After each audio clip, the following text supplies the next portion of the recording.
మాట్లాడుకుందాం. ఆ ఎపిసోడ్ గురించి ఆయన అడిగే విశేషాలు ఏంటో తెలుసుకుందాం. ఫస్ట్ ఆఫ్ ఆల్ కంగ్రాట్స్ అండి. ఒక్కసారిగా స్టార్ హీరోగా మీరు ఎదగడం, మళ్ళీ చిన్న స్క్రీన్కి రావడం అండ్ ఈ ఈ వేరియేషన్స్ ఎలా చూస్తున్నాం? అంటే మీకు ముందు నుంచి ఉందా ఈ థాట్ అంతా? ఎలా అనిపించింది? థాట్ ఉండే, కాకపోతే తొందరగా వచ్చింది ఆపర్చునిటీ. డెఫినెట్లీ ఒక మంచి షో హోస్ట్ చేద్దామని ఉండే. బట్ ఇది ఫ్యామిలీ ఫ్యూడ్ అని చెప్పి స్టీవ్ హార్వీది అమెరికాలో వెరీ బిగ్ హిట్ అని, దాని తర్వాత 63 కంట్రీస్లో తీశారు. So getting an opportunity in this official remake of family feud was a very big surprise to me. And ఇండియాలో ఫస్ట్ తెలుగుతో స్టార్ట్ చేస్తున్నారు అండ్ తెలుగులో నన్ను అప్రోచ్ అయ్యారు కాబట్టి నేను I had a belief that ఉంది, మనకు కూడా కొంచెం టైమింగ్ ఉంది, we can also entertain people with spontaneity అనిపించింది. బట్ యూ విల్ ఆల్సో, మీరు చూసి చెప్పాలి నేను అనుకుని నేను వర్కౌట్ అయినా లేదా అన్నది చెప్పాలి. బట్ నాకైతే నమ్మకం ఉంది. యంగ్ హీరో యంగ్ ఏజ్లో ఇంత పెద్ద హోస్ట్ తీసుకోవడం అనేది, అందరు ఫ్యామిలీని కలవడం అనేది ఎలా అనిపించింది? First experience, first episode.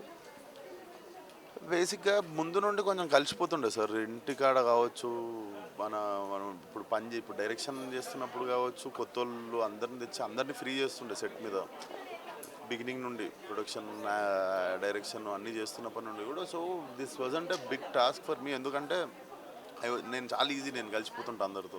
So ఇక్కడ 2 కొత్త ఫ్యామిలీస్ వచ్చినప్పుడు వాళ్ళని ఒక 10 మినిట్స్లో ఫ్రీ చేసేస్తుండే నేను.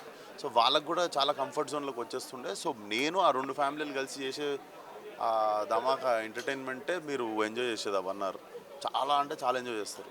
సో ఫస్ట్ ఎపిసోడ్కి లాస్ట్ ఎపిసోడ్కి అంటే అఫ్కోర్స్ మీరు వర్క్లో పడితే ఆటోమేటిక్గా దాంట్లో ఎంగిల్ అయిపోతూ ఉంటారు. సో ఆ డిఫరెన్సియేషన్ ఏమైనా చూసారా? లైక్ ఫస్ట్ ఎపిసోడ్కి కానీ లాస్ట్ ఎపిసోడ్కి? నాకు ప్రాబ్లం ఓన్లీ ఫస్ట్ 15 నిమిషాలు ఉండే. ఆఫ్టర్ 15 మినిట్స్ నేను ఏదైతే ఎనర్జీ మెయింటైన్ చేసినో షోలో, that was there for last episode, last minute also. First 10-15 minutes కొత్తగా ఉండే, అంటే సినిమా వేరు ఇది వేరు కదా. సినిమాలో టేక్లు ఉంటాయి చిన్న, this is continuously goes on for 4 hours.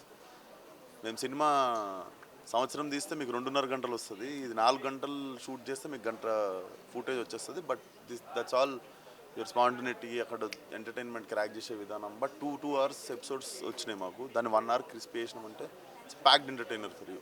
మీకంటే ముందు బాలకృష్ణ గారు అన్స్టాపబుల్ షో చేశారు.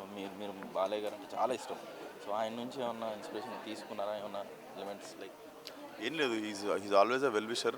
నేను చెప్పలేదు, చేసి డైరెక్ట్ ప్రోమో పంపుదాం అనుకున్నా. బట్ మొన్న చిన్న దెబ్బ తగిలితే ఫోన్ చేసి ఏంది ఏమైంది అని అన్నీ మాట్లాడుతున్నప్పుడు ఈ షో కూడా చేస్తున్నా అని చెప్తే ఈ వాజ్ వెరీ హ్యాపీ. జోక్ చేస్తుండే, మా కడుపు మీద కొడతావు నువ్వు అది ఇది అని. బట్ ఈ వాజ్ వెరీ హ్యాపీ. ఓకేనండి. మీ ఫ్యూచర్ ప్రాజెక్ట్స్ ఏంటి? అంటే ఈ షోతో పాటు సెకండ్ సీజన్ ఏమైనా స్టార్ట్ చేస్తున్నారా? And any other? Second season, first season ఎండింగ్లో మాట్లాడితే బాగుంటుంది. అండ్ సినిమా అంటే gangs of Godavari December 8th. Next ఈ షో స్టార్ట్ అయిపోకుండా నెక్స్ట్ ఆ ప్రమోషన్స్లో చూస్తున్నాను. So December 8th cinema release చేయడానికి డే అండ్ నైట్ షూట్ చేస్తూనే ఉన్నాం. ఇప్పుడు షూట్కి వెళ్ళిపోవాలి డైరెక్ట్. ఓకేనండి. All the best. Thank you.